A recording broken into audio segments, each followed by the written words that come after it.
how superstitious these players are. I've got a quarterback that puts his socks on backwards, has since high school. I've got a linebacker that has not washed his jockey strap in 2 years because he thinks flies are lucky. Welcome to Black Irish Podcast.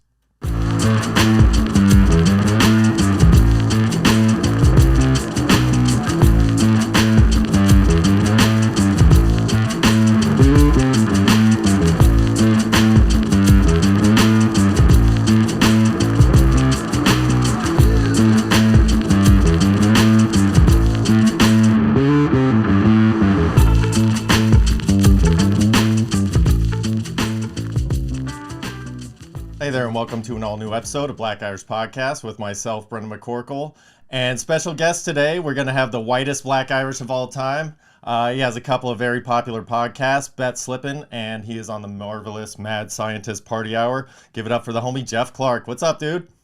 What's up? Thanks for having me, Brendan. I'm happy to be the black stunt double here on the Black Irish Podcast. Happy to have you here, dude. Well, you're formerly an East Coast guy, right? Yeah, I grew up out in the East Coast, went to college out there, moved out to Southern California when I was 25. So roughly 10, 11 years now I've been out here in Southern California. Okay. Well, at least you got the East Coast vibe because that's where Mike grew up too. So it's East Coast, West Coast. That's a great combo anyway. So we got that going for us. Yeah, I could hold down the east side of the country for this podcast. Nice. I like that. Did you do anything special for Cinco de Mayo? No. I kind of look at it as like Mexican St. Patty's Day, you know? That's what like it is. I mean, it pretty much is. And I don't mean that with any disrespect towards Mexicans. If anything, I mean it as disrespect towards Irish people. No offense to you. I'm more black than I am Irish. But no, I didn't do much. I've been, that was on a Thursday, and I've pretty much just filled up my time with gambling on sports and betting, watching the sports that I'm betting. Mostly the NBA playoffs, but I'm pretty heavy into baseball as well. So I didn't do anything very festive. I haven't really done anything of note, except for hang out with you a couple weeks ago. But but I did the whitest version of Cinco de Mayo you can do. Is Would you go to Chili's? I went to Del Taco. Oh, that was close. So yeah, I went with for May. I'm doing this diet for this crazy workout that we'll touch on later, but. I was going to do one cheat day, and I'm like, Cinco de Mayo. It's in the beginning of the month, so I won't feel bad like at the tail end that I fucked up this whole diet routine. I'm like, okay, it's on the 5th. That's good. Do it on the 5th. So I got my standard order, which was a Fiesta pack with half green sauce, half red sauce burritos, and 6 chicken soft tacos, and then deluxe chili cheddar fries and a large Sprite. So, you didn't do anything on the alcohol front, though, right? No, I actually quit drinking about a year and a half ago. I used to be a heavy drinker, and then I just switched to weed, which I used to be a pothead and then switched to booze. I mean, that was in my very, very young days when I was, preteen. And then before it was legal to do either? Yeah. I mean, growing up in Palmdale, man, that shit was just all over the place, readily available.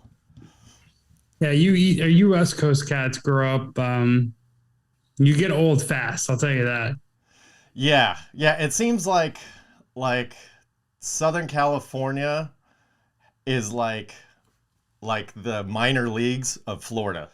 It's like if you live kind of LA based, it's not as crazy as Florida, but you still have the options. You just have to go find it. It's like Florida just seems like it's there. And it's like you have to avoid it. Yeah, it seems like Florida is a lot more acceptable to be kind of edgy or essentially be a fuck up. Whereas like Southern California, you got to do the fake it till you make it type thing and pretend like you're not as big of a fuck up. Whereas like Florida, you can just be a glutton for crazy shit. Yeah, exactly. I don't know. I kind of look at growing up, Florida's like one of those places that I wasn't that interested. Mostly climate based. The hurricane thing always freaks me out. I can't do bugs. The fact they got like big ass bugs and like fucking alligators scare me. But I don't know. The older I get, the more I appreciate Florida and its commitment towards just American fucking freedoms. Like, I don't know. I don't know. all It's a right, little too wild and crazy kids for me. Like, all right, I fair would enough. see only because had I visited Florida in my 20s, I might not have ever made it home. Like Oh, I'd have died in Florida probably. So I'm like, Florida's a little too edgy for me, only because I used to be edgy like that. Like, right, what are we getting into? Oh, okay. Like I'll try anything twice just to make sure the first time wasn't a fluke. right. You know Like what I Florida mean? and you would have been a bad Would mix. have been That's a bad mix. understandable. Now that I'm an adult, I could go there and party responsibly. Like, because that's what I'm about now. Is like, all right, I lost that alcohol thing. I fucked that one up. I wasn't responsible with it. I've had issues with other stuff before, but I've gotten over it and been like, oh, okay, you just use that irresponsibly. Don't do it like that again. You could be fine. So everything else is still kind of on the table for me as long as I'm, in the right mindset and I'm responsible with it. So, Well, even crazier than Florida. Have you ever been to Mexico? yes, but it was straight to a Cabo resort like Not in your 3 years prime. ago. No, no, no. I was supposed to go in my partying prime when I was like 22, and I bought the ticket to go on a cruise, had everything lined up, paid for everything up front. Even went in with a friend, my friend's aunt. We were gonna bunk together, like had the whole thing lined up. Your friend's aunt. Well, it's my best friend's aunt. It's family. Okay. Yeah, She would have been cool with you getting weird in Mexico, or you just would yeah, have yeah, yeah. split on No, no, her. no. That's the well, yeah. No, no, no. I don't know about that. Like that was one of those things where we like kind of talked about it once, to be honest, and it was like, no, that's weird. We're family. That's not cool. And then it was just like, oh, okay. So she was just a wingman from then on. And if you have a chick Okay. as a wingman, especially an older one, that's easy peasy, man. Fair enough. Well, do you think she would have went to the donkey show, or was that been off No, it was limits? more of a. It was like I was one of the young. I was going with a group of older people. It was like my Oh, I my see. buddy's parents and all of their friends who I grew up with and like that kind of a thing. But we all partied together, so it was not a big deal. So it comes down to it. I couldn't get my birth certificate. It got lost somehow. Oh no. Yeah, so I don't know if it like between the transfer of my mom to me, my parents to me, or if it just got lost somewhere along the shuffle. I didn't have my birth certificate, so I couldn't go. I was like, damn. I had a problem with that as well. I went to a bachelor party in Montreal a few years ago, and my parents divorced when like I was like 2 months out of the womb. They actually ended up getting back together. They're divorced again, but my mom was pissed. My father, like when she had me, so I had two different birth certificates, and the one with my actual name, Geoff Clark, went missing. And then the one with my mother's maiden name, I still had. So when you're getting a passport, you have to have a birth certificate to get the passport. And I didn't have it. So I had to provide like all these different proofs of like identification. And eventually I had to go to like I don't know, the passport office in LA, which is fucking a pain in the ass, like Yeah. anything else in LA. And I honestly didn't think I was going to be able to go to this bachelor party. I ended up getting the passport like 3 days before my flight was due to take off. So I ended up making it. But yeah, dude, I had a similar problem just north of the border, not south of the border. So, Gotcha. so I Yeah. know what you're dealing with. We're kind of like birth certificate Eskimo brothers in that Yeah. sense. Yeah, and then funny enough is I did go get another, like I went to the social security. Oh, because I also didn't have a social security card. Like that got lost too. So I had to start from like legit scratch. And it Wait was a just like, second. oh, I was off the grid for a while. I also had to dodge the cops because of a DUI back in the day. Oh, I was on the lam for years. Sounds like you were in the witness protection program. I was, but I was my own witness protection. It was like my parents still got my mail for like 3 years, but I had moved 3 separate times and just like never updated anything. It was just like I didn't have a car payment. Like I was just on the lam. Everything was Holy cash. shit. Man, that must have been exciting, huh? No, it was very uncomfortable, but I got very Well, comfortable being uncomfortable, and it made me stronger. Made me dumber, but it made me stronger too. fair enough. Dude, you got a sick little podcast room. I'm kind of jealous. Is that a podcast room or is that part of another bedroom or something? No, Like- I mean, for fear of messing up the feed because my camera was giving me problems when I was hooking this up. No, this is all smoke and mirrors. This is like the macho man's get up. This is the spare bedroom that we have for any guest. This is Mike's room when he comes over. This couch is a little pull-out. Golden Tea was my son's Christmas gift a couple years ago, and then we had to move it in this room for something, and I was like, oh, I'm just going to keep it in there. This, let's see if I can move my fingers. This is a gift. I managed my son's T-ball team last year, and we were orange and black because I'm a Giants fan, and everybody around here is Dodgers fans, so I'm like, in your face, you guys have to root for orange and black. I got that as a gift, which was nice. This was a gift from my parents, I believe. Sorry if I forgot. It's been a long time. These are the pubs of South Bend. I'm a Notre Dame fan. My family and I are hardcore Notre Damers. Are you either one of you alum, or is your parents alum, or have you ever been to a Notre Dame game? Actually, for my 30th birthday, my wife got us tickets to go fly out there. We did an overnight. Like, we flew in, landed at like 11 o'clock at night on a Friday in Indiana in November. We had to drive around, or maybe we landed in Michigan and drove around to Indiana. So we stay at this little boutique hotel for like 5 hours because we have to get up early because we're getting on a party bus that takes us to it was like you meet at a local pub, and then they give you breakfast and beers, and then you get on the bus, and then they drive you for 2 hours, and everybody's just partying on the bus. And we got there, they were playing Louisville, and it was like, I'm dressed like Clark Griswold, like I just got the thermal with the vest and my beanie and some jeans with some long johns underneath, and it's like sleeting, raining. They ended up losing like 13-3. Like, it was just like the most miserable game to go to, but it was such a blast because it was just like taking it all in was incredible. So I have been there once, but no, we're absolute fans. That's about it. Lamar Jackson went to Louisville, right? He wasn't playing the quarterback in the game that you were at. Right? No, because I will be 38 this year, so that was 7.5 years ago. Gotcha. Okay. Well, shit, dude. So that's cool that you crossed that bucket list thing off your. Yeah, that was one of those things that was like, my pops and I were like, we got to do that fucking eventually. Like, it doesn't matter. Like, if we know we're gonna die, like, fuck everybody, charge the credit cards and bury me. I don't give a shit. Like, I got to get there once. That was our thing. So he's made it out there.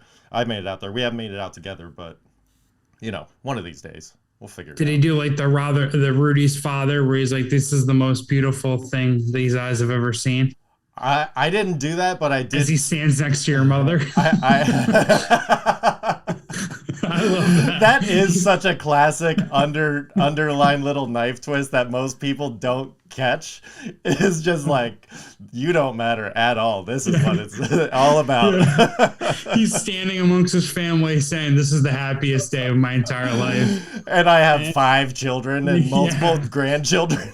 Yeah, I put this ahead of my marriage and all of your fucking births. Except for his, otherwise I wouldn't be here. Yeah, well, yeah, Rudy. Yeah, exactly. Rudy got me in the game, so I guess I need him. He gets a second place trophy. Oh, shit. Speaking of bucket list, if you were going to go out in a blaze of glory, what do you think is the worst way to die? Jeez, I saw this on your little docket when you sent it to me. Kudos on the fucking pre-production work, by the way. You can do a lot more pre-production than I do, I'll tell you that. I don't know. I thought about this while I was doing my little jog. I'm going to need your help on this one. So, I'm afraid of heights. Afraid of heights. But I'm not afraid to fly. Right? Like, I'm not crazy about the observation deck I'm the same way. Like like I've always been terrified of heights, which is why I made myself go skydiving, because I was like, you're terrified of heights? Go be out there. You have to do it. You know, it's like I did construction and scaffolding on the outside of buildings. Having to climb up that was like, I was always shaking climbing up. Like I was terrified. Those are the heights that I'm most afraid of. Yeah. Skyscraper, observation deck. I'm not crazy about it, but it's like, okay, I'm going to get your balls tingling on good. this one. So Okay. I used to be a glazer, which is installing glass, and my dad is the maestro. We call him the maestro for a reason. One of our clients talked to one of our buddies and was like, you know, you're working with the maestro, right? And we're like, oh shit. Okay, you're the maestro. And we're Seinfeld fans, so it's just kind of, it worked itself out. That being said, he's a bad motherfucker. He's the best at what he does.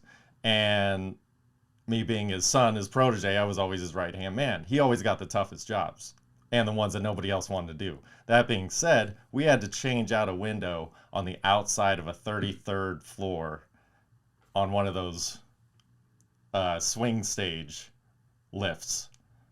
And we had to, and not cleaning, setting like a 150-pound piece of glass that spans like 8 feet long.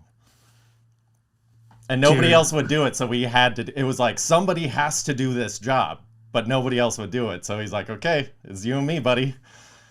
And it was like, we definitely took the rest of the day off after that. We're like, whew. Dude, I would have, if I were your father, I would have let you smoke cigarettes and drink whiskey after that. Fuck that, dude.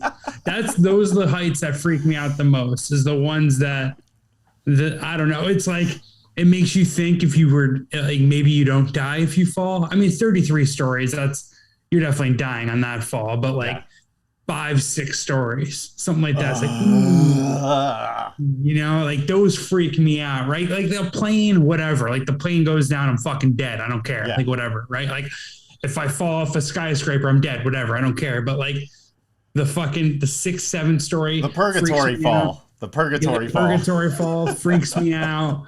So ladders, like I'm a little more afraid of ladders than any grown man should be. You know what I mean? So heights is a big one for you. Heights is a big one, and this isn't a particular death. I don't know if this answers your question, but I'll give it a shot anyways. After watching the John Wayne Gacy documentary, I definitely don't want to be killed by a serial killer. Like that almost always sucks, right? The anxiety and just being terrified up until your demise. Like, did you see that documentary by chance? No, I have kids, and it's really hard for me to watch that kind of stuff still. I mean, it would be perfect for them to watch. I mean, not with them. This is the type of guy you don't want to be around. Yeah, be like, hey, we're watching film, game tape today, boys. All right, look for these signs. Training serial killers, by showing them what every little trick that they messed up on. They're like, oh, so don't do that. Yeah, if this guy has a magic trick he wants to show you with handcuffs at his own place, don't do that. Don't let him put the handcuffs on you. I'm trying to think of so let me give you something that I thought of. Yeah, give me a couple of yours. Like drowning. I almost drowned once, and that was terrifying. Like I legit was in the ocean, put my hand up and was like, I can't do this anymore, and like started sinking, got saved by the Coast Guard. Like that was terrifying, but it wasn't as scary. It wasn't as scary as I thought, because I got back to shore and the buddy I was with, I was like, took a 5-minute break. I'm like, you want to go back in? He's like, what the fuck? No, we're leaving. I was like, oh, okay. Wait, how old were you? I don't know, my early 20s. Oh man, so you tapped out and then wanted to go back in your early 20s? Yeah, so that's what I'm saying. Like that didn't. I was terrified. I accepted that I was dying, so I was definitely scared, but it didn't freak me out as much as I thought it would. So, but like, I've being buried alive and just running out of air, eventually. Yeah. That just because.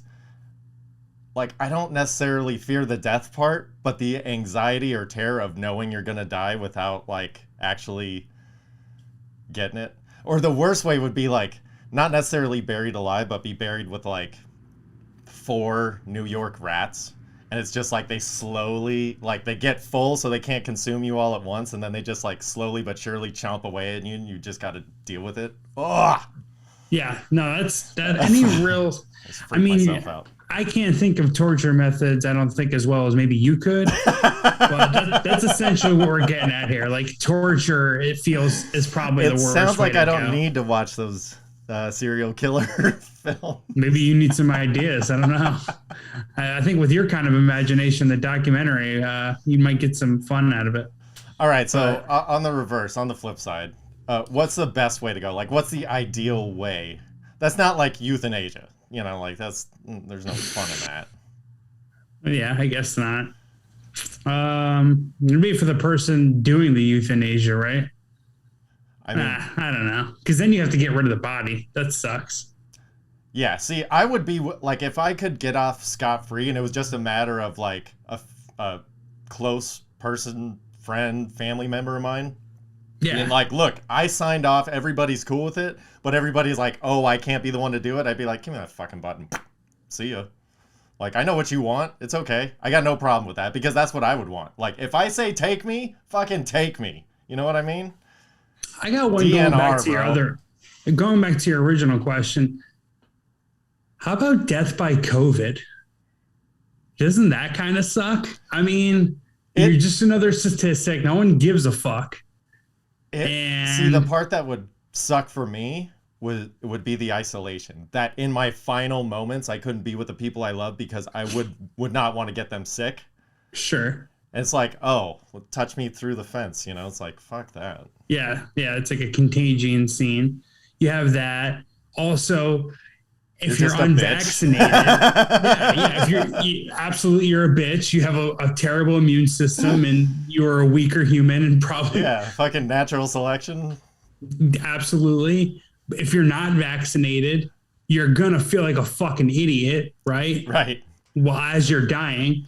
If you are vaccinated, you're gonna feel like an idiot. Yeah, you're gonna feel probably like, dumber. Oh man, actually. All this stuff. Oh.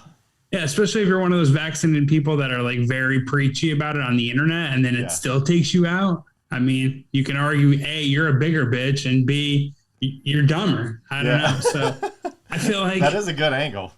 I know. I hate to bring back COVID. I know we're kind of just getting out of it, but I feel like it's just going to be here. We just need to accept it and move on. I know, but we can't accept it so much where you feel okay dying from COVID. If you have COVID and you're going to the hospital, you should automatically think you're a pussy, because you are. I'm just kidding, kind of.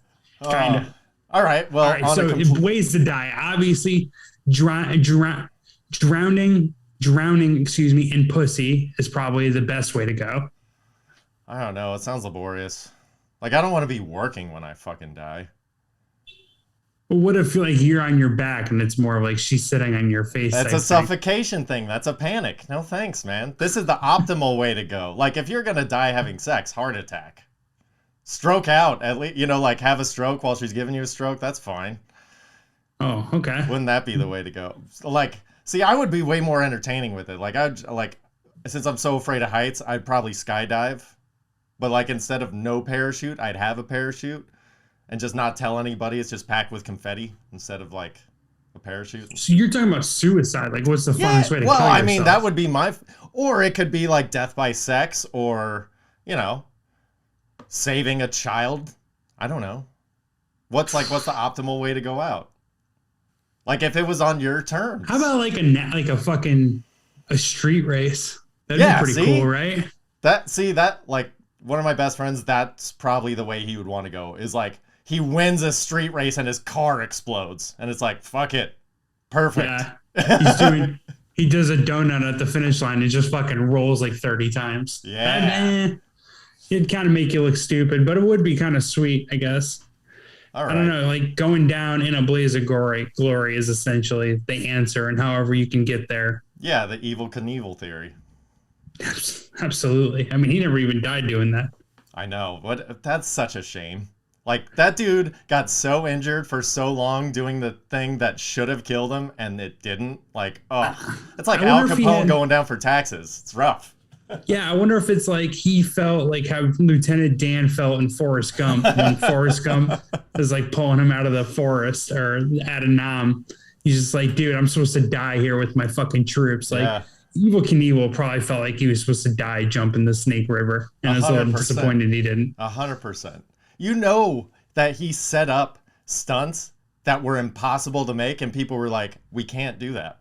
We can't sign off on this. And he's like, come on, man. Like, this is how I got to go. And they're like, no, we're not going to build this ramp.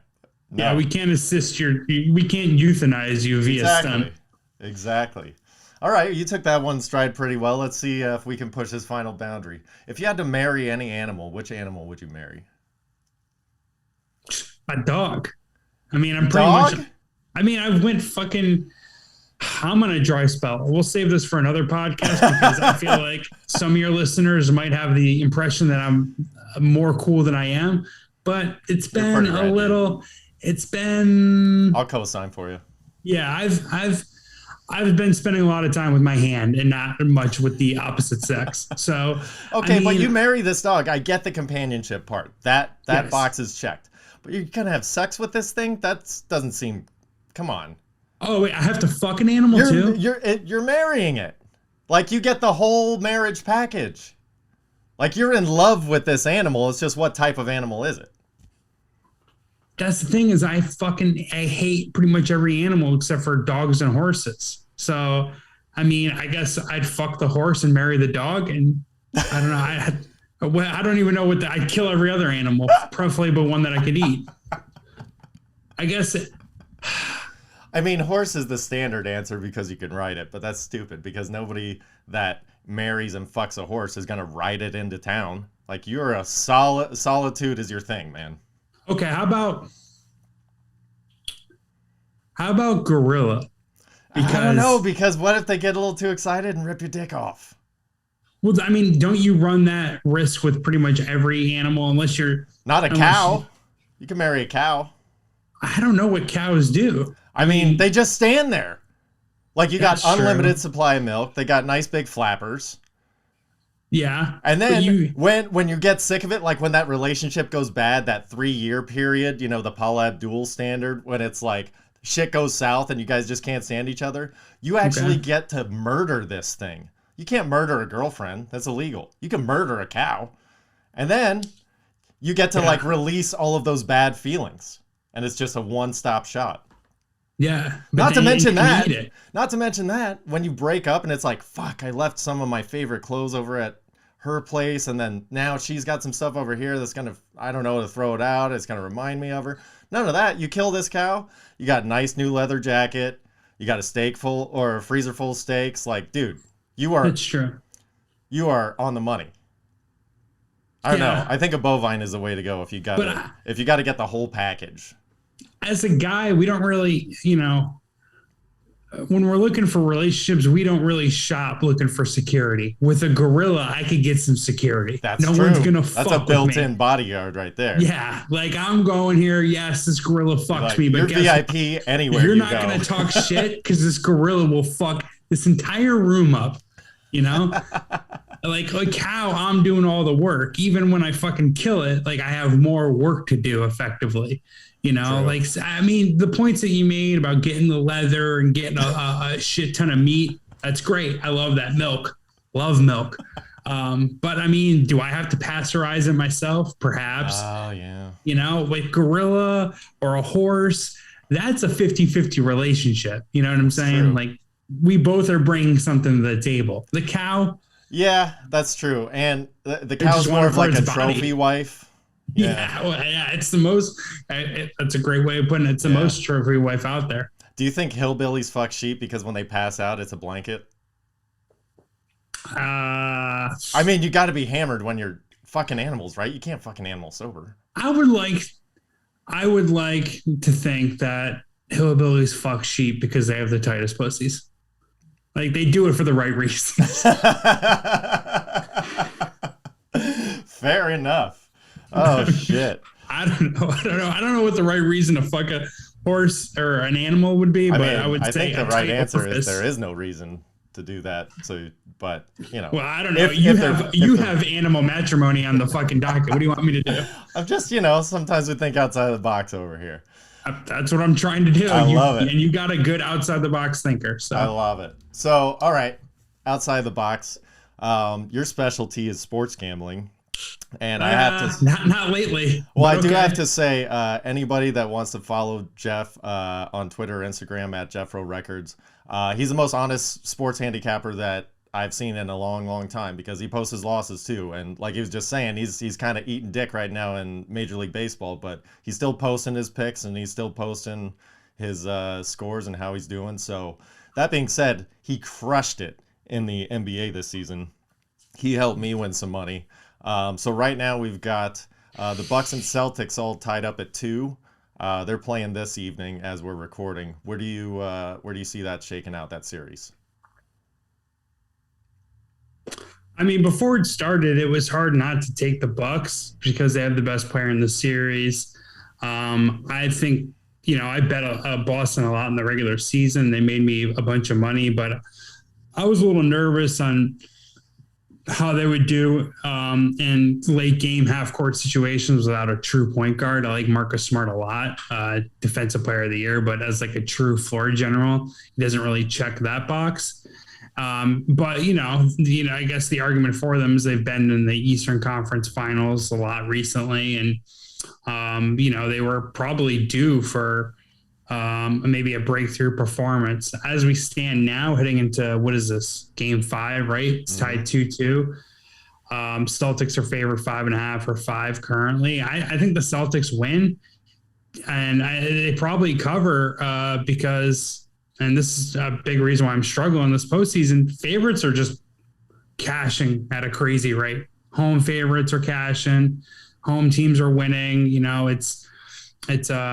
It's a 3-point heavy league, and the officiating has made a huge impact in the NBA or in the playoffs, more so than maybe most years. So, home teams, the role players tend to perform better at home, and they tend to get more of the referee's whistle at home. So I think Boston probably wins here. I do think it goes with game 7 because I don't think Milwaukee will be eliminated on their home floor, but it just feels like ultimately Boston will push through. How do you feel about this, though? I took the Celtics at the beginning of the series, and I just think if it's a grinded out series, the Celtics take it, because unfortunately the Bucks only have one player, and it's hard to go back to back when you're doing it by yourself. Ask LeBron. Yeah. You could still make a run at it, but you're gonna get tired, and somebody that can grind you like Boston.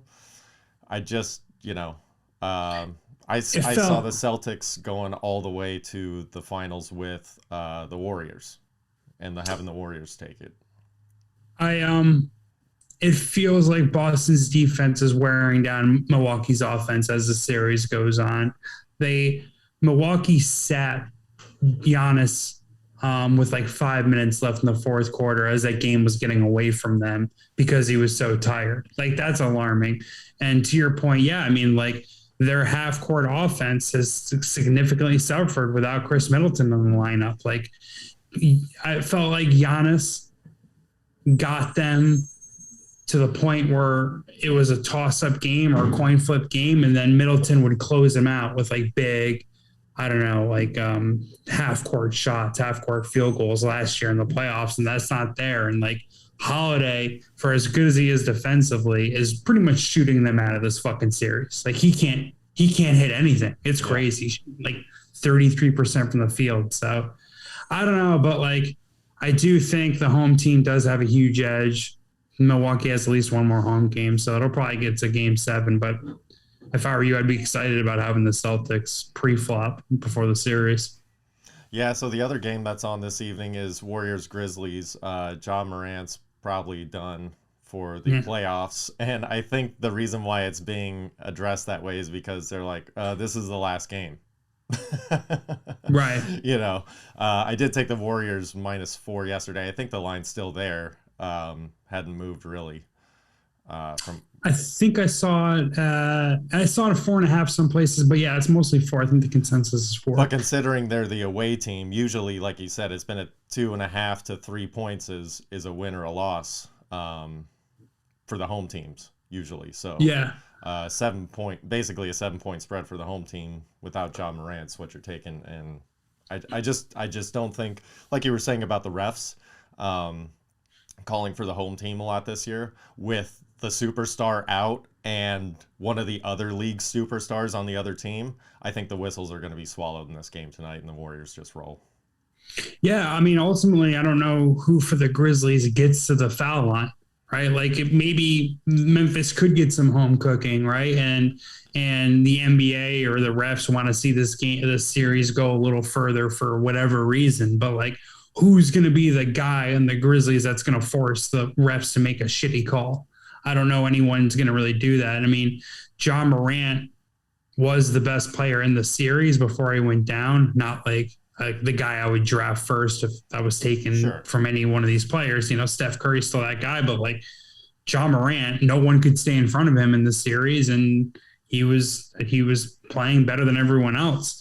I do think the outcome of last game with the Warriors Grizzlies, which is 101-98, Warriors won game 4. I thought that was misleading because, I mean, the Warriors scored 38 first half points. Like the Grizzlies, you have to win that fucking game. You have to win that game. You can't lose a game where they shoot that poorly. I mean, I think Jordan Poole, Steph Curry, and Klay Thompson combined for like 35% shooting. It was abysmal. Klay Thompson was building a fucking brick house out there, and they still lost, right? I can't expect Golden State to play that bad again. So I expect them to roll tonight, kind of. And I feel like this game gets away from Memphis without them having John Morant to like stop the bleeding effectively. So yeah, I think the Warriors move on. They wait for the outcome of that Dallas-Phoenix series, which is at 3-2 right now going into game 6. How do you feel about that series? Think it's closed out? Or you think Luka's going to come out one time and then goes game 7? I mean, yeah, I don't know how it – I'd have to expect it to go 7 games. I mean, the home team has won by double digits each game this series. Right? Like after game 2, in my head, it was like, oh, Dallas is done. They can't fucking win because everything you saw in the first 2 games, it was just like Dallas getting manhandled. And then they came out and beat the brakes off of Phoenix almost as badly as they got beat. So I expect Dorian Finney-Smith, Jalen Brunson, Maxi Kleber to go off in Dallas, right? Push it to a game 7. But I don't think they can do it in Phoenix, so I think that's ultimately probably going to be the deal breaker. Maybe Dallas covers as 6.5-point underdogs in game 7. That'll probably be the line. I do think it'll go game 7, but it's just because the home team is essentially won by 10 plus points. I don't see that changing really. I know that's a boring answer, but no, it's fair. It's absolutely fair. Now we got Embiid back with the 76ers, and that's completely changed that series. How do you see that unfolding now that he's probably going to miss a game, don't you think? He's hobbling out there. Embiid? Yeah.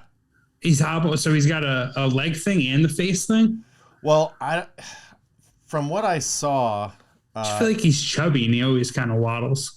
No, but he was pulling something with his back towards the end of the game, and I don't know if that was just for sympathy for the refs or if it was legit, like he's getting tired and like he's compensating. As someone who's had back problems, like when you compensate for like a knee issue, like your back can get messed up. So I was wondering if that's kind of what he was dealing with, but it just seems like he's been getting up off the ground a lot, and usually he's the one putting people on the ground. So I'm kind of curious as to how well he's holding up.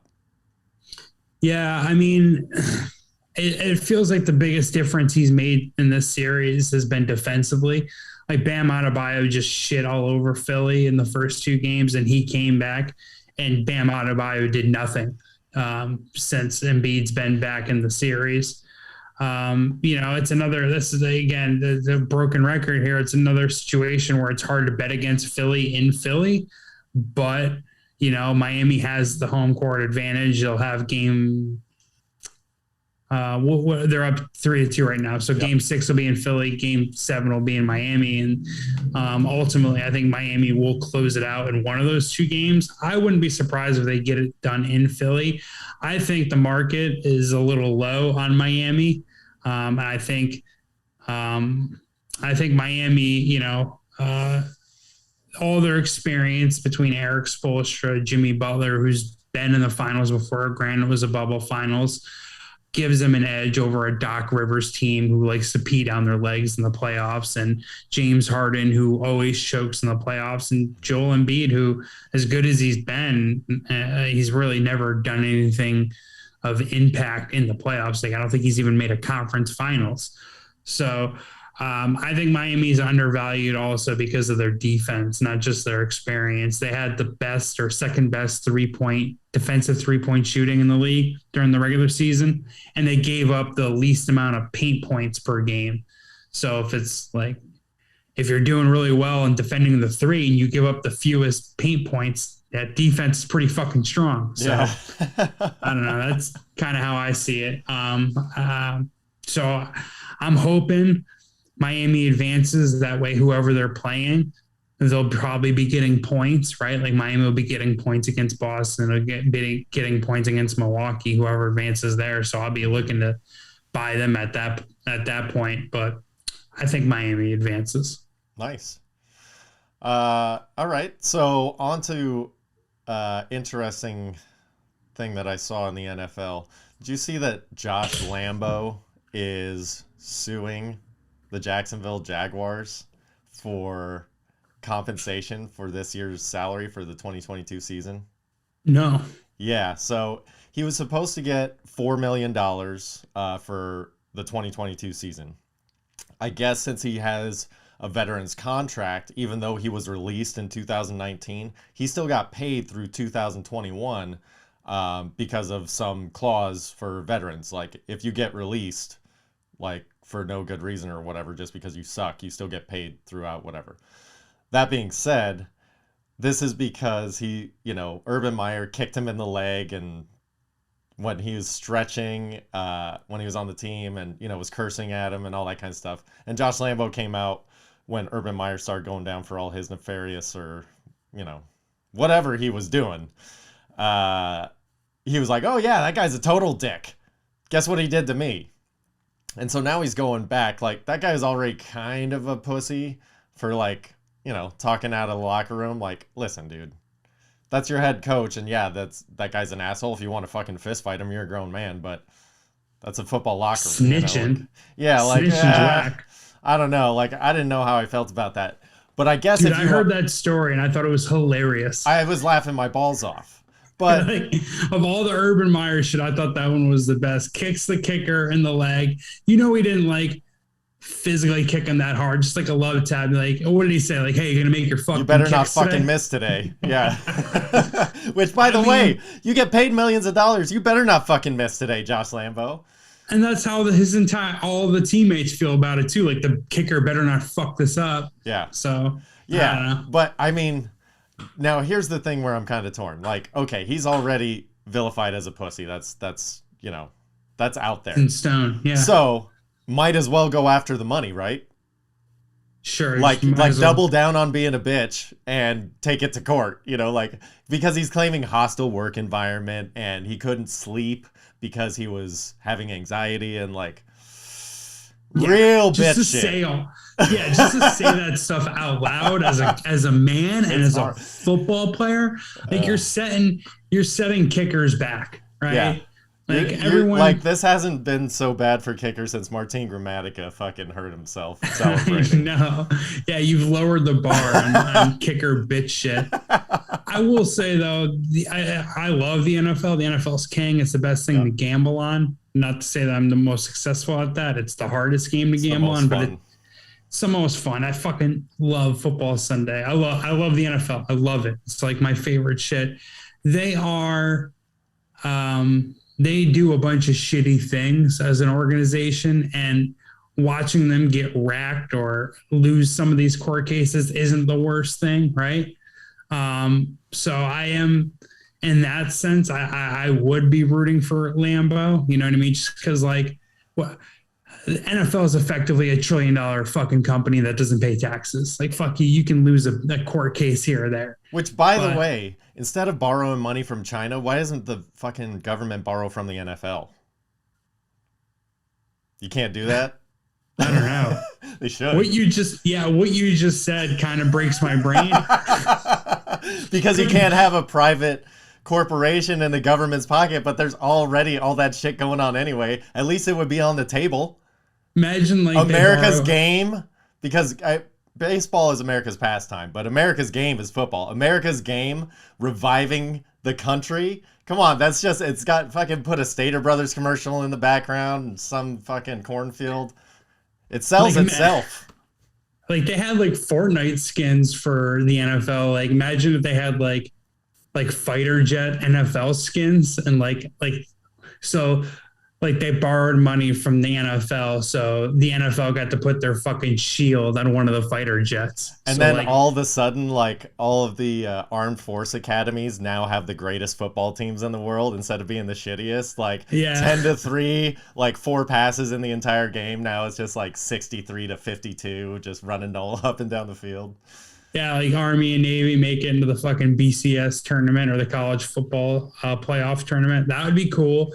And I can, I mean, it'd be sick if NFL pitched in a little bit on American imperialism and was like, hey, we'll throw you some money. We just, while you're bombing the Taliban, I want the NFL logo. I want them to fucking see it. And, maybe the kids who survive the bombing. That's what they do. They just change the patches of the armed forces to the shield of the NFL. It's done. Absolutely. They already got the patches.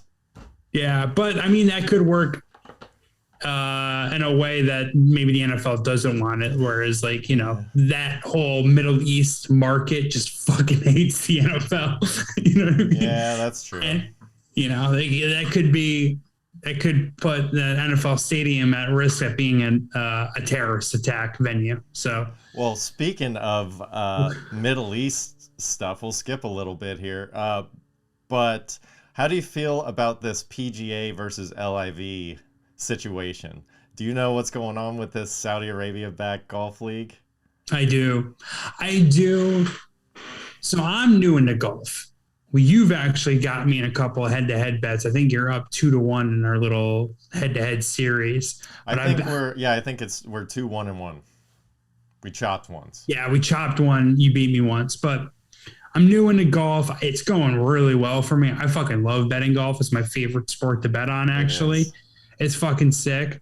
But so I'm new to the whole, I don't know, just like the tradition of golf, what's acceptable, what's not, and all that. So this one kind of goes over my head, but it is fun, and it is interesting hearing some PGA Tour beef.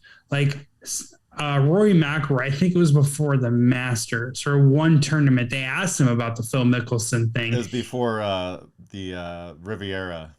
Yeah, and he just lit Phil Mickelson up. He did. Like he pretty much called. Yep. Yeah, he was like, "Oh, I couldn't believe what he said. It was ignorant. It was stupid. It was a bunch of other things." And like, you don't see that a lot in team sports because they got the union shit, and it's the union players union versus the owners, right? In this very specific situation, the player is effectively removing himself or just saying like fuck the union, the PGA Tour. And I like the fact that the PGA players are like going back at Phil Mickelson. And I don't know, like I have no interest in this. I know some of the names that are being rumored, you got the Phil Mickelson, you got Sergio Garcia, you got Lee Westwood. Fucking have all of them. But they have no, like, they don't have any TV rights set up. Like, it's not going to be on television in America. No, but here's the deal, is the purses are fucking gigantic. They just got a $2 billion influx yesterday for the 2024-25 seasons. Yeah, which is great for them, but like, how does that add any value to our life? And I don't like, I love gambling on golf, and it's built my interest in it, but I don't like it enough where I'm gonna download the LIV app and follow Shot Tracker and all that shit. You know what? That's essentially that's what everybody said about DAZN. And then now it's kind of like like if something comes up, DAZN is acceptable to have, where at first it was laughed at. And this might be the same thing, because what I read into a little bit was, first of all, every tournament is a $25 million purse. That means that minimum. So that means that first place walks away with $4 million guaranteed. That's sick. A giant jump. So people are like, if I can win 2 or 3 of these tournaments without all the competition, yeah, maybe I'll jump ship. Like, who gives a shit? You know what I mean? If they're in it for the money, they're like, hell yeah, I'll go do this thing. And from their perspective, I feel them. Like, what can I say? I can't knock that. And what's funny is they're hosting an event in London, June 9th through the 11th. It's like their first main invitational or something like that, where some of the PGA players are being allowed to, like, they're being released for whatever period of time to go play in this tournament.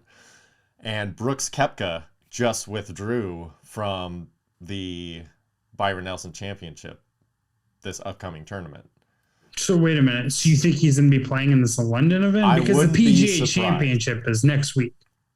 Yeah, but this event isn't for a month. This is 4 weeks away. Okay, so he's like taking the... Might be trying to negotiate, like take the time and negotiate all that stuff with him. I don't know. Brooks Koepka seems like the kind of guy that's definitely in it for himself and is like, what's the best deal? And it might be one of those things where it's, you got to prove your loyalty to these guys, and they pull out of this thing and we'll square you out. For these individual sports, that makes perfect sense, right? Like a tennis player, a golfer, they should be in a boxer. They should be in it for their own paycheck. Yeah, they're pretty much autonomous from the sport, even though they're involved. Right. I mean, yeah, at the end of the day, it's on them to win. It's on them to make their own money. So I understand like someone jumping ship or taking the paycheck. I just, personally, I have like no interest. I'm not going to follow it. Like, I'm not going to like, I don't know. Like, it's not going to be something I pay attention to. I will say though, as a gambler, like I could easily like go the other way and care about it more if I find a gambling edge. So I'll see what happens. I'll see how the tournaments play out, how I can consume the tournament, whether it be streaming on my computer or if they set up some sort of TV deal. But until I find like a way to gamble on it, I can't see myself being interested. Like if they were to get like if Scotty Scheffler, like, all right, I'm going over there. That, Colin Morikawa, they got some huge names that really made the PGA Tour rattle. That would be fucking exciting. But it feels like most of the PGA Tour, the guys who aren't over the hill, the guys who still are chasing like legacy glory, are like, fuck that. We're staying right here. We're not going to that shitty LIV tour, whatever the fuck they call it. I don't know. No, fair enough. All right. Well, speaking of what you're not going to be watching, what you been watching lately? What are your piquing your interest these days on the tube? Like I told you, I'm big into sports right now, so it's hard to like it's hard to really like find any time outside of sports, because I do like to drink beer and smoke pot while watching sports. So like when the sports are over, I'm fucking going to sleep, dude. I can't even stay awake. Fair enough. I'm Better Call Saul is like the only TV that I feel like is somewhat like important appointment TV. What comes out like every Monday. I watched the first 3 episodes. I think the 5th one just came out last night, so I do have to catch up as I'm talking shit. But like the first 3 episodes were fucking amazing. Better Call Saul is just phenomenal. and I reviewed this on one of my podcasts, but I also really got into the Apple TV documentary, The Big Con. Have you heard of this? I have. I'm actually kind of like Apple TV Plus is kind of becoming my go-to. That and HBO Max are like my two, like I'm kind of leaning that, like they just seem to be coming out with better stuff. And I'm like, okay. So I have seen The Big Con, but I've seen it on my display, I should say, but I haven't clicked on it yet. But it's on my radar for sure. It's pretty sick. So Okay. it's a 3-part documentary series about this Kentucky lawyer named Eric Conn, who specializes in disability law, Social Security claims, and he finds a way to essentially rip off the Social Security Administration by filing these bogus claims that get pushed through by a local attorney that he has on the take, and and like phony doctors that he uses to sign off on these Social Security disabilities. So he finds out, or he figures out that you can make a whole bunch of money by getting these Social Security disability claims filed and processed like at volume. Like if you get enough of them, you're going to start making some serious money. And he ended up getting the Social Security or filing like $500 million of Social Security benefits. So from there, it turns into like Social Security lawyer in Kentucky meets Wolf of Wall Street. And this guy just has the fucking craziest, sickest life ever. I guess one week every month, he'll go on some like some vacation in like South America or in Asia, where he'll just like fuck young South American girls, young Asian girls, and he'll come back with another wife. This dude had 16 wives, and he was straight up there. He was counting them off. He had like 5 from Colombia, 1 from Ecuador. He had like 2 from Thailand. It was shit like that. And he would just, I would assume because like he was a lawyer, he had like easy ways to get these fucking things annulled, and he could just like almost like fast food weddings. But I thought the story was awesome. It kept me engaged the whole time. It was like one of those things where, again, I smoke so much pot, drink so much beer while I'm watching sports that when sports are over, I'm done. So after a full night of watching sports, I was like, whatever, I'll throw this on. I'm probably not even going to watch. I'll just go to sleep.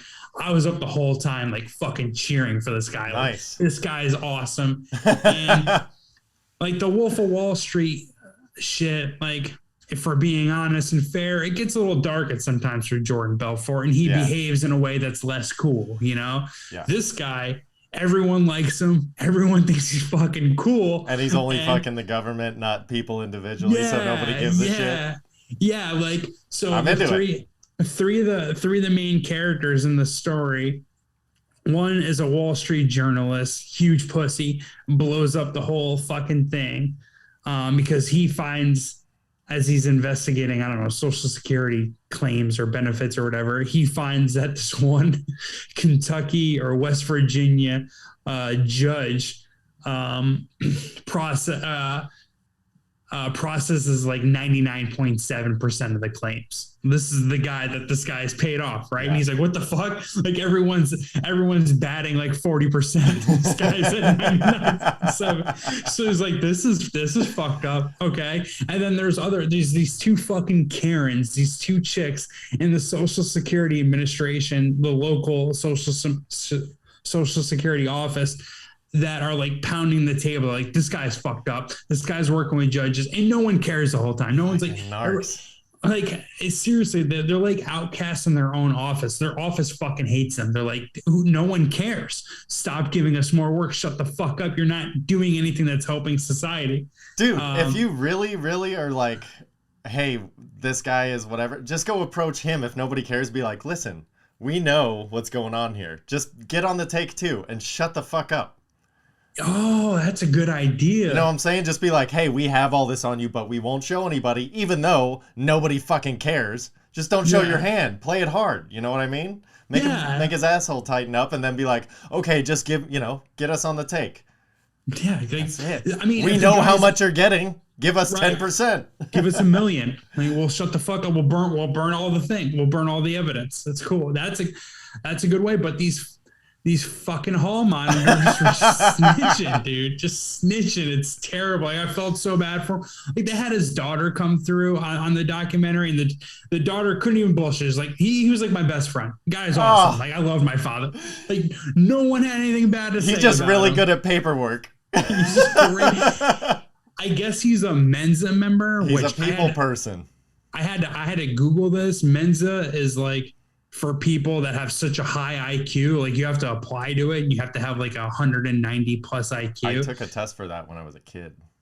How did you do? I don't think my mom. Are you a Mensa member? I don't know. I think that you had to pay to be a member. So I just know that we couldn't pay. So we didn't know if it was like a scam or if it was like hey, this is legitimately, you got to pay for this thing. So I don't know. I took a test and mailed it somewhere. I know that. Like, he was legitimately a fucking smart guy, like a legitimately pretty good lawyer. And after his whole grift was blown open and the government caught wind of it, all of the people that he got Social Security benefits for and claims for, all of their benefits were stopped. Like, the government just stopped them, right? And they a few lawyers picked up the canceled Social Security claims and tried to push them back through, right? Because some people needed help. They found out, I think it was 1,500. Either way, half of the claims that he processed were like legitimate people fucking have disability. They need help, right? And half of them, they weren't. Yeah. You know, he fudged numbers a little bit. You know, either way, it feels like a lot less of a victim, a lot more of a victimless crime than what Jordan Belfort was doing. Like, he was. Sure. Granted, he started ripping off rich people, and you can be like, fuck the rich people. That is pretty lame. Like, getting over on a system that we just know is broken. Like, the Social Security system, I've effectively been taught this since I was a kid. Like, we're not seeing any of that money. That shit's over. Like, it's ruined. You know just what I mean? Write it So, off. So Eric Conn, you know, and the same type of Wolf of Wall Street energy. It's like, dude, I knew how to spend the money better. Like, fuck it. Like, give him the money. Dude, so this fool, amongst having like 16 just dime wives, and his daughter, pretty hot too, having 16 dime wives, this motherfucker opened a Halloween-themed brothel in Thailand. Ew. Fuck, that's cool. What do you mean, ew? I don't know. That's like creepy on top of creepy. That's I don't know. Okay, I guess maybe you have to see it. I'll have to check that out. I'll look it up. Yeah, because as they described it, it was essentially just like, it was a brothel, but the girls would wear like, I mean, got you. Slutty Halloween costumes. Like, you okay, fair enough. It was just themed. I don't know, just Halloween that initially threw me off because like Halloween can be pretty dark sometimes. It's like, oh shit, I don't know. True, I don't know. Like, some people, you know, they go to Asia for some our shit. early 20s. Yeah, girls would go pretty hard for Halloween. Girls still go pretty hard for Halloween. So if you have that, but in a brothel, I don't know. I got can pay you for that if I'm in Thailand. Yeah, fair enough. That's the ultimate. Yeah, that's the ultimate role play. I got you. I don't know. So I thought it was cool. And it just seemed like he really knew how to fucking spend his money. Yeah, the big con. I highly recommend it. I'm into that. I'll definitely check that out this week. That'll be my nightly viewing. So I'll tell you what I've been watching. Yeah, give me what you're watching. Real quick, I did finally see Until the Wheels Fall Off, the Tony Hawk documentary on HBO Max, and like I even heard like, you know, when he's trying to do the 900, you know, like I got choked up, and I'm like, I'm not gonna get choked up, even though I get emotional really easy. Like, I'm not gonna get choked up. I watched that shit live, you know, like I was into it. I was cheering in my fucking living room, like 9, you know, like I experienced it already. So I'm like, whatever. I knew it was coming, and I'm like, like, dude, it still got me. Just like, this fucking champion of a champion, like. They broke the mold when they made this dude, because he's also like the nicest guy. Yeah. And that's one of the most important things that is like, you can be the best and still be fucking cool. It doesn't have to be all or not, but I do get in certain arenas, like your edginess or your sharpness is what gets you there. So, like a Mike Tyson can't be the fucking friendliest guy in the room, even though apparently he is now. For sure. Yeah. And like, I don't know. It's probably tough for Tony Hawk to build up the type of ego that maybe he should have. Like, let's be honest, like his success as a skateboarder is parallel to Tiger Woods in golf, to Michael Jordan in basketball. So like when you find out Tiger Woods and Michael Jordan have massive egos, kind of like, well, yeah, fuck yeah. Yeah, of course. If everyone's telling you they're the greatest all the time, like, yeah. But like Tony Hawk, you saw the documentary, even after he solidified himself as the greatest skateboarder ever, this motherfucker almost had to get a real job. You know what I mean? Yeah. Because skateboarding became that unpopular. So like it probably always kept him grounded, or like the skateboarding grind kind of kept him grounded in that sense, So like, I don't know. One of the guys I do the Mad Scientist Party Hour actually went to Tony Hawk's house and skateboarded with Tony Hawk. Right on. I'll plug this at the end, but I do the Mad Scientist again at the end. I do the Mad Scientist Party Hour with two other guys. One of them is a producer and co-host of Jason Ellis' show. Jason Ellis is a former professional skateboarder, and he also does a show with Tony Hawk. So they all linked up, and my buddy got to hang out with Tony Hawk, skateboard with Tony Hawk, kind of. I mean, Tony Hawk is going through a broken leg. So he's not really skateboarding right now, but and that was actually one of the themes that we'll circle back and talk about in the documentary itself, is just these skateboarders' inability to give up the game. But yeah, I mean, he said Tony Hawk is fucking cool. Like, no one who's met Tony Hawk has had anything bad to say about him, effectively. So, I mean, it is one of those things where it's nice to see like somebody knew what they wanted to do early. They accomplished their dream and they're happy about it. They're like, hey, I did get everything I wanted. I can be happy. It's like I can, because I, as somebody who is, aggressively not intimidated by ambition, like I appreciate the grind. I need it. I need it to hurt for me to feel like I'm doing something productive, and I got to feel productive. So if for somebody to be that calm and cool about it, and to see like, usually they can edit things in a certain way, but I've also followed Tony Hawk, like I said, for most of my life. And it's like, I have never once heard, like, anytime I've heard of him being a dick to somebody, they absolutely deserved it. Or he was like partying and got out of control. Everybody does. Like, there's no like ill intention in that man's body that I've ever heard of. So it makes it that much more, emotionally drawing to watch something like that. Yeah, and to your point, it feels like he's comfortable in his own skin and is happy with like the legacy and understands the legacy that he's left behind. We skipped over this in the docket, but that might be one of the issues Tom Brady has, right? Where Tom Brady's TV contract, which will kick in once he actually goes on TV after he's done playing football. Which, by the way, Fox said, whenever you say. There's no time limit on it. It could be 6 years from now, and they go, whenever you say, here's 10 years, $375 million. Right, which is more than he's ever made from actually playing football.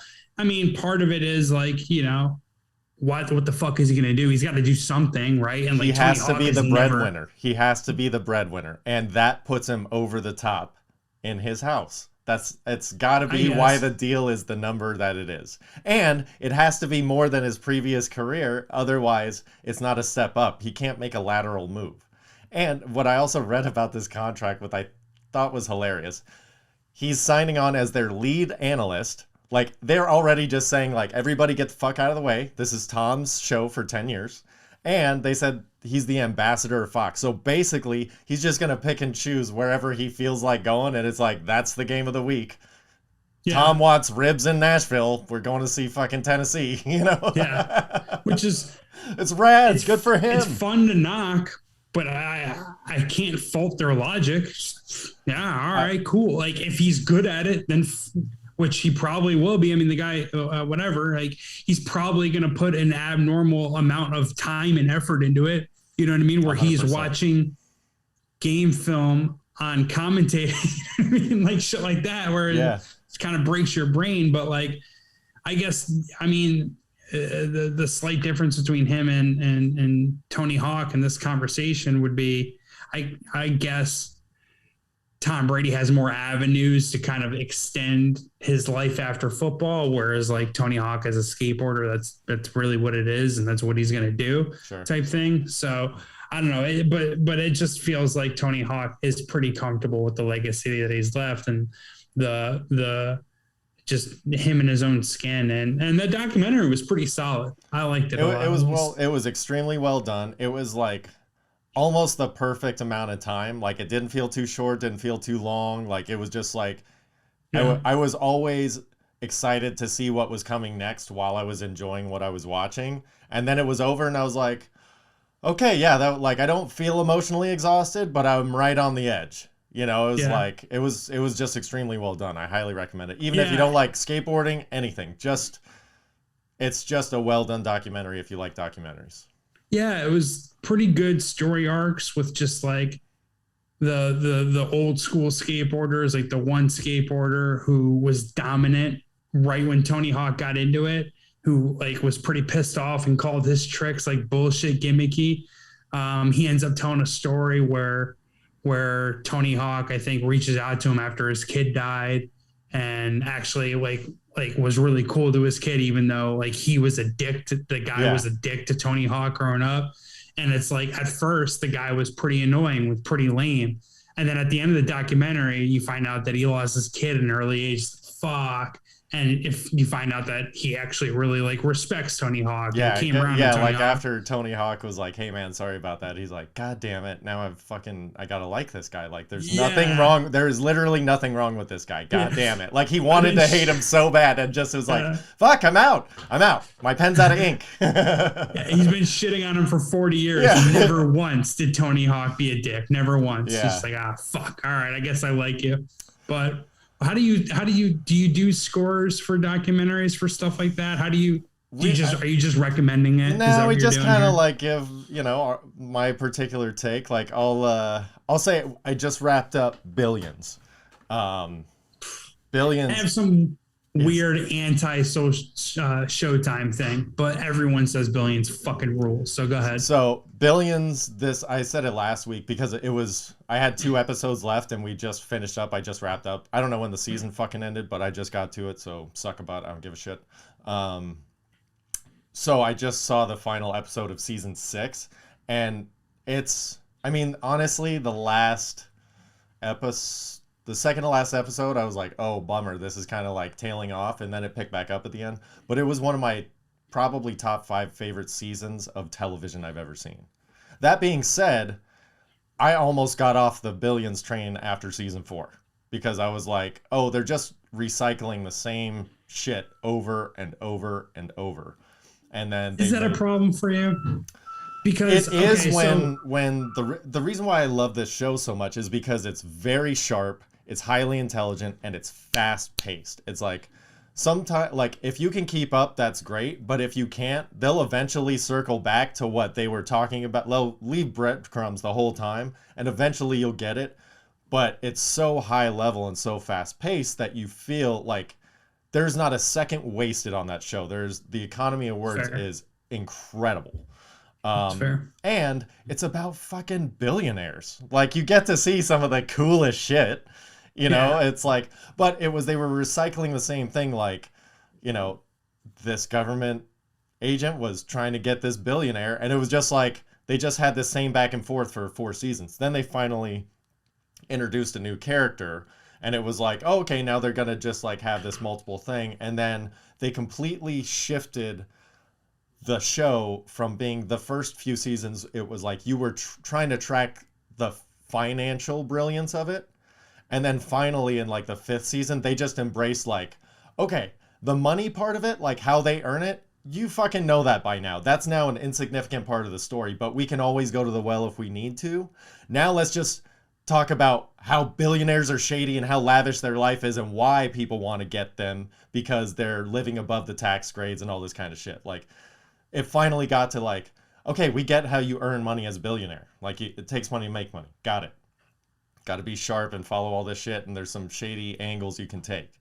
Now show us how they live and what the illegal shit they do is.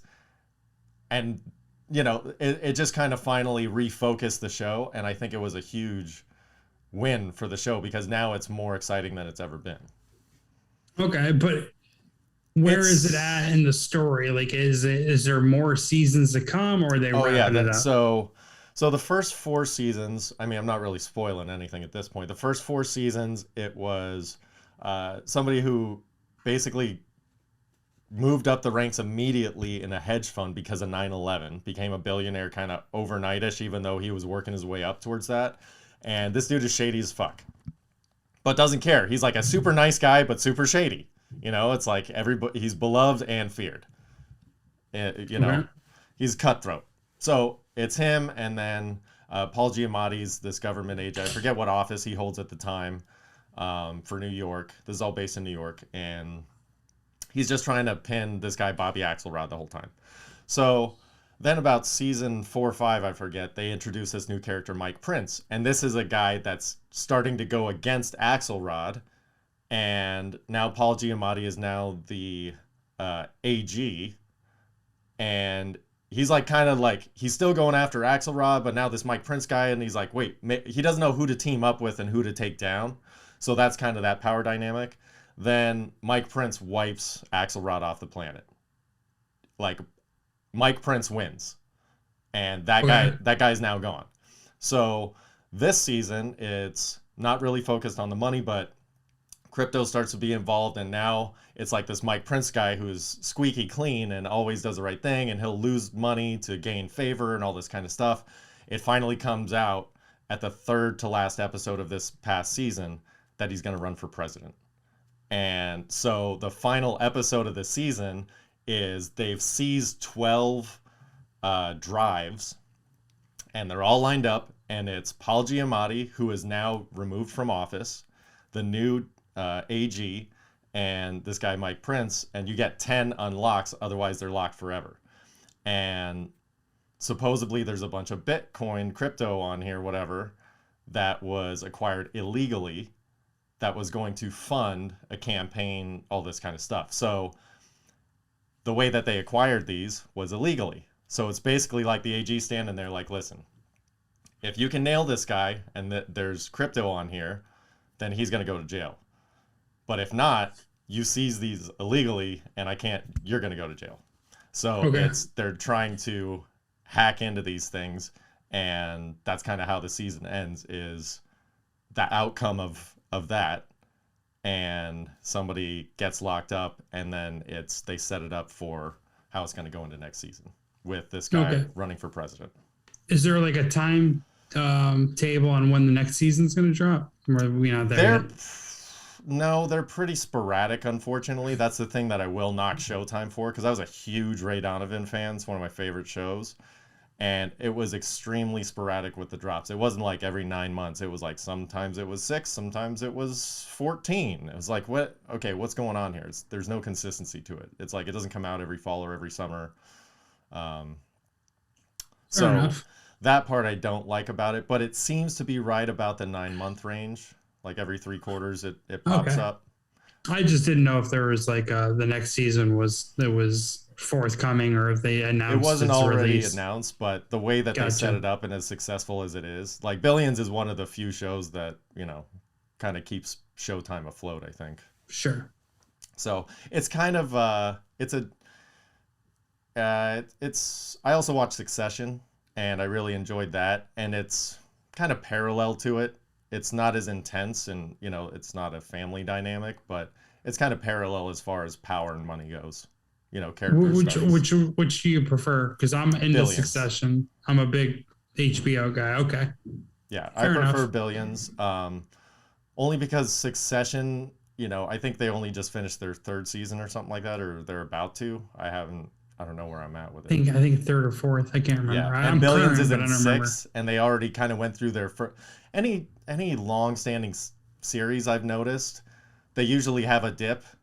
And so Billions has already hit that dip, and they're on the come up where it's real, like they're just going for broke. So they have that advantage, and I think Succession, you know, I don't know if they will have a dip, but they haven't got that far in the writing to where they can start taking chances. You know, they're just starting to, and it's paying off. So hopefully they'll hit the gas pedal on it. But you know, sometimes it's like once it gets too popular, then it's like they back off. You know what I mean? So Understood. Yeah, so that, and that's what we'll be watching. I'm gonna check out Like a Rolling Stone this week too. Yeah, about the Ben Fong Torres. Yeah, that character was briefly in Almost Famous, but one of our favorite characters. Yeah, that's the only reason why it was on my radar. Oh, yeah. I mean, it's probably pretty fucking interesting, right? I mean, I think it's Rolling about an hour Stone and a mostly half. sucks, but Yeah. that guy's history of Rolling Stone is probably a fun watch. Yeah, I mean, just if nothing else, all the acts that they were writing about, you know, it's like, dude, you could spend 2 minutes on each interaction with a band and you would fly through it with just like, oh my gosh, you know. But they're, you know, it depends if they focus more on that or more on like the editing and, you know, the hours he was working and shit like that. I don't know. It's interesting. But I'm going to check it out because. Yeah. I'm thinking about trying 3 Mile Island, which is the documentary series on Netflix. Documentaries, I feel like they've kind of, I don't know, I'm almost like on the documentary trend. Like that's what those are my favorite things to watch currently. It hasn't always been like that, but just more recently. So I might check that documentary out. I'm like struggling to think of other stuff that I'm like super looking forward to. I don't know. Barry season 3 just came out, so or one episode. I don't know. It just started or something. I like Barry, so I'm gonna get into that. But it's one of those the first that's episode like in the background.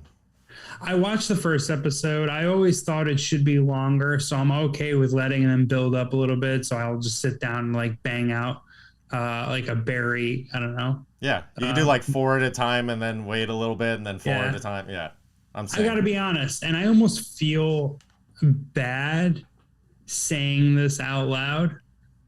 I wasn't that into the first season or the first episode of this new season. Like I watched it and I was like, whatever. You know, I could wait until the NBA playoffs are over, you know, to binge Barry. But I'm definitely going to watch. I mean, the first 2 seasons were fucking sick. The story's good. Like NoHo Hank kicks ass. Barry kicks ass. It does have some like pretty good action, some pretty good suspense. Like it's Barry. It's awesome. Yeah. It's a good show. I just, if I'm being honest, the first episode, I haven't said that anywhere, but the first episode was mediocre. Yeah.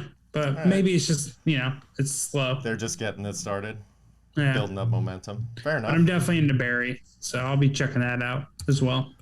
All right. Well, each week here we do a Spotify playlist. This week it's going to be Rod Wave and Pink Floyd.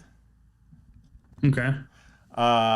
And just funny enough is last week was the first time Mike and I discussed our top 5 favorite rappers or hip-hop artists of all time. And since you're an East Coast guy, I know you're into hip hop. I was just curious what your top 5 favorites are. Not necessarily who you think are the best, but just your favorites. I have like there's 3 MCs that I kind of rotate or will listen to them being the GOAT of hip hop, and it's Nas, it's Eminem, and it's Andre 3000. Now I know Andre 3000 technically Outkast, so it's hard to separate the two.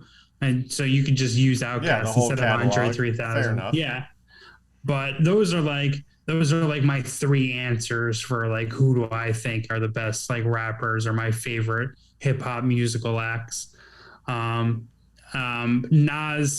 I think currently is number 1 on my list. Because it feels like he's hitting a second prime, you know, his most recent album, The King's Disease 2. I mean, it's not as good as Illmatic. It's not as good as Stillmatic. It's not as good as It Was Written, but like those are 5 Mike albums. And I think King's Disease is maybe 4.5, 4. It's a very solid album. Nice. I'm going to see Nas and Wu-Tang in concert in Irvine here at the end of September. So I'm a big Nas fan, and he's, again, currently hitting his second prime. But I mean, I think it's this week, but Kendrick comes out with the new album, right? Is it Friday? I saw it was coming out soon. I didn't check what the date was, though. I'll pull it up right now. I'm Is pretty sure it's this 5? Friday. He's on the outside. Yeah, I mean, looking okay, in. so like Mike, for example, like Mike had a top 5, and then he was like, "Damn, I forgot about Lil Wayne." But he's like, "But I don't want to put Lil Wayne in my top 5." You know what I mean? Like, is that Kendrick Lamar for you? Yeah, kind of. So his new album, Mr. Morale and the Big Steppers, comes out this Friday. It'll pretty much like stop the hip hop world, right? It's, it's gonna, appointment listening for everyone. I have a 3-phase album list, hip hop album listening process. I like to listen to the album while I'm shooting hoops and or working out, but preferably shooting hoops. I like to listen to an album while I'm driving and listen to an album while I'm smoking pot. So I have to listen to it 3 times before I can give like an official score or breakdown of it. But this album is definitely something that I'm going to put in the 3-phase process. I don't know if I would make him top 5. Again, like his catalog is so tight. Like if this album is like certified fresh or whatever, certified 5 mics, then he pretty much wouldn't have missed in the first, I think, 4 or 5 albums of his career, and that's unprecedented in hip hop.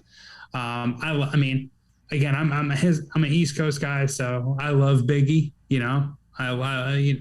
It's hard to separate Life After Death or Ready to Die. Like they're both fucking just classic albums. And Big L's another guy who I think I probably have in my top 5. Nice. So that would probably run it out. I mean, it's hard to keep Jay-Z off that list just because this guy came out with a fucking summer banger, like pretty much all throughout my middle school and high school life. I'm not into Lil Wayne, honestly. That's kind of my East Coast stuck up bouginess, really. I just kind of never been into Lil Wayne, but yeah, I think my top 5 probably be Nas, Andre 3000, Eminem, Biggie, and Big L. If I had to go with it, who did you guys have? Mike had Jay-Z 1, Big L 2. Forget who he had for 3. He had Biggie 4 and J. Cole 5. J. Cole. I went to college with J. Cole. Did you really? One of my best friends in college, freshman year before we met, he was the only white kid in an 8-kid dorm room. All 7 of his roommates were black, and his nickname on campus was White Boy. Like all the black kids knew him as White Boy. But he fucking straight up played J. Cole in like Halo. Like he would play J. Cole and Halo. J. Cole always hung out in his buddy's dorm room, and he played him with like Halo like freshman year and shit. And supposedly I played basketball with J. Cole, but like I didn't know he wasn't J. Cole at the time. Sure. I don't know. You were He was just some guy. Yeah. Yeah. So like, but he used to always play basketball. But yeah, he graduated a year before I did in St. John's University. So kind of name drop there. But yeah, one of my homies actually played fucking Halo with J. Cole, which is pretty cool. Right on. He's like, besides Kendrick, probably the biggest act currently in hip hop. I mean, he's like, if his album drops, it's kind of like appointment listening. So I don't hate that answer. Yeah. I do think it is a little early. I wish Mike were here to defend that. But I can't hate on it. St. John's alum. Fuck it. Yeah, fair enough. Mine was more West Coast bias. So my number 1 is Tupac. Jay-Z's my number 2. Snoop's 3. Big Daddy Kane is 4. And then Dre's 5. Okay. And nothing wrong with those names. Honestly, like like Tupac and Jay-Z are my favorite. And again, Biggie's catalog's just like there's not enough, That's fair. to go up against people that are still making music. Some like Snoop and Dre, it's more of like comfort. Just like I grew up in the 90s in Southern California. Like that's what it, that's all that was anybody was listening to, every radio station, that's all it was. And I live in Long Beach, so there's really no praise that's too high for Snoop Dogg. I'll listen to it all. It's Big all Daddy good, Kane, I was just like, that was one of the first artists I listened to as a kid, just because my dad's like, oh, this dude's solid. And I'm like, all right, I'll give it a go. And sure enough, he's rad. So it was knew just what he's talking about. longevity. And then Tupac is my all-time favorite. I love Tupac. So nothing needs to be said about that one. Yeah. I mean, I know it's kind of the default answer, like the easy one, but it's still my answer. Well, I don't know. It's not like I went too far outside the box with Nas, Eminem. I think Andre 3000 is the most outside the box. I actually got into a random like argument or discussion with this fucking one of my homies who thought that like Andre 3000 wasn't that good of a rapper and was like saying like how he pretty much couldn't even be part of the Wu-Tang Clan. I was like, what? Wait a second.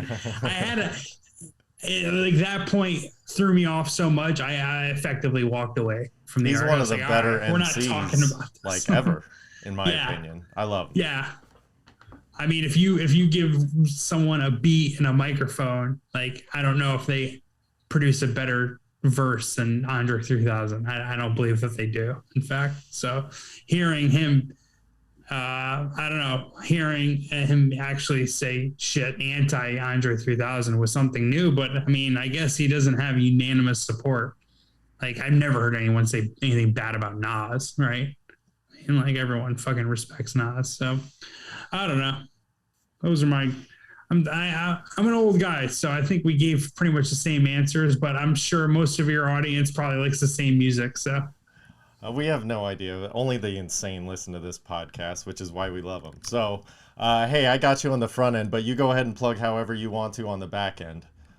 No, I thought you did a good job. You can listen to me more on the Mad Scientist Party Hour. I do that weekly with the homies Kevin Kraft and our friend Shuddy Boy. We also have a Patreon that has been really successful and we're really proud of. So if you want additional content after you listen to the Mad Scientist Party Hour free episodes on Apple Music, we'll obviously point you into that direction on the podcast. And then I do a sports betting podcast called Bet Slippin for the sportsbookwire.usatoday.com, which is a smaller website for USA Today sports. So 2 podcasts, Mad Scientist Party Hour and sports betting podcast called Bet Slippin. Thanks for having me. Thanks for letting me plug my shit, dude. No, much appreciated. You can follow on social media at Jeffro Records. Go for it. Jeffrey_Clark. Sorry. Oh, okay. My mom spelled it all goofy. Your mom made your Twitter? That's fucking adorable. Oh, no. On your birth certificate, you wanted a J and your G? It's even weirder that I'm fucking cool with the G, right? But I spell it Geoffrey, not Rey. So it looks like Jeffrey or Jeffrey, and it's Jeffrey. So it's Jeffrey_Clark. That's, and to be honest, I fucking switched it from at Jeffro Records to at Jeffrey_Clark as a fucking sellout move to get the blue check mark while I was working for USA Today. I feel like a bitch about it, but my dick did get bigger when I got a blue check mark. That actually happened. So I love it. Well, follow me. You could always follow them on the, follow whoever you click on. I don't know. I'm honestly, one of my things I'm doing every day in May, I'm working out 30 Days of Pain. And I'm doing like a sick diet just because I'm a psychopath. And one of the things that I'm doing to make myself uncomfortable is engage in social media for 15 minutes a day, because I know it's going to turn off 99% of people, but I fucking hate social media. I really don't like it. So I'm trying to engage more. So I will get better at understanding how you can do that easily, but I'm pretty sure I follow, and if you click on who I follow, he'll be there. You could just start searching Jeff and it'll pop up. So are you saying you do social media? I don't have a limit on how much I can do. I have a limit on Right. how much I have to do. So you're doing social media based on the same type of rationale that you did skydiving. So you don't like heights, you don't like social media, Yeah. so you feel like almost like a challenge. Yeah, exactly. Like Yeah. I know that in order for me to be more successful in what I want to do, I need to. That's how people engage. So I need to engage more. It's just something I don't like to do because I don't like to be disingenuous, and I think that's a lot of what social media is. And I just want to stay away from that. I want to make sure that, you know, everything I put up is legit. Well, you're a better man than me because I just wouldn't try any of these things that I don't like. That's kind of what I'm only do. doing it for a month. Fair enough. I'm also not eating cereal for a month, which is a fucking pain in the ass for me. Cereal's a wonderful thing. That's my stoner go-to.